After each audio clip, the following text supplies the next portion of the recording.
ខ្ញុំបាទសូនីជាប្រធានគ្រប់គ្រងក្រុមហ៊ុន BS Brightstar Concrete ក្រុមហ៊ុន BS Brightstar គឺជាក្រុមហ៊ុនបេតុងលាយស្រេចដែលគោរពតាមស្តង់ដារអាមេរិកស្តង់ដារអឺរ៉ុបក្រុមហ៊ុនយើងខ្ញុំអាចផ្គត់ផ្គង់ចំនួន2ខេត្តគឺខេត្តកែបនិងខេត្តក្រពតដោយក្រុមហ៊ុន BS Brightstar ហ្នឹងមានទីតាំងនៅក្នុងក្រុងកែបខេត្តកែបហើយយើងក្រុមហ៊ុនយើងអាចផ្គត់ផ្គង់បានរហូតដល់2ខេត្តខេត្តកែបទាំងមូលហើយនិងខេត្តកំពតចំពោះគ្រឿងចក្រដូចជាឡានបាញ់ឬក៏បូមបេតុងបាទក្រុមហ៊ុនយើងខ្ញុំអាចបាញ់បានរហូតដល់កម្ពស់13ជាន់ចុះបាទហើយរឿងពាក់ព័ន្ធជាមួយនឹងតើក្រុមហ៊ុន BS Brightstar ជាក្រុមហ៊ុនអ្វីបាទក្រុមហ៊ុន BS Brightstar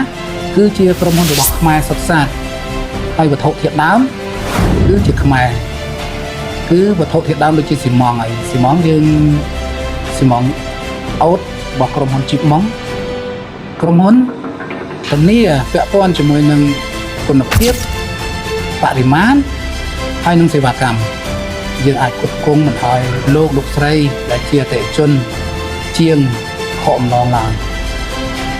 ការកន្លងមកអតិថិជនដែលគាត់សម្រេចចិត្តជ្រើសរើសយកក្រុមហ៊ុនយើងខ្ញុំគឺមានកត្តាធំ3ទី1ក្រុមហ៊ុនគឺជាក្រុមហ៊ុនកូនខ្មែរ 100% ដែលធ្វើឲ្យមានលំហូរសាច់ប្រាក់ក្នុងសេដ្ឋកិច្ចជាតិខ្មែរបាទទី2គុណភាពបរិមាណនិងសេវាកម្មគឺយើងគ្រប់គ្រងយ៉ាងតឹងរ៉ឹងបំផុតទី3យើងមានបទពិសោធន៍គ្រប់គ្រាន់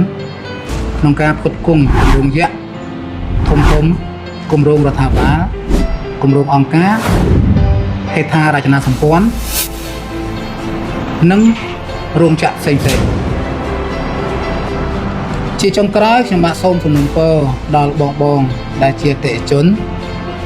លោកស្រីដែលជាម្ចាស់គម្រោងនៅក្នុងខេត្តកែបនិងខេត្តកំពតសូមមេត្តាជ្រើសរើសយកបេតុងលាយស្រេច BS Brightstar ដែលជារបស់ខ្មែរគឺដើម្បីជួយឲ្យសេដ្ឋកិច្ចជាតិខ្មែរបានរីកចម្រើន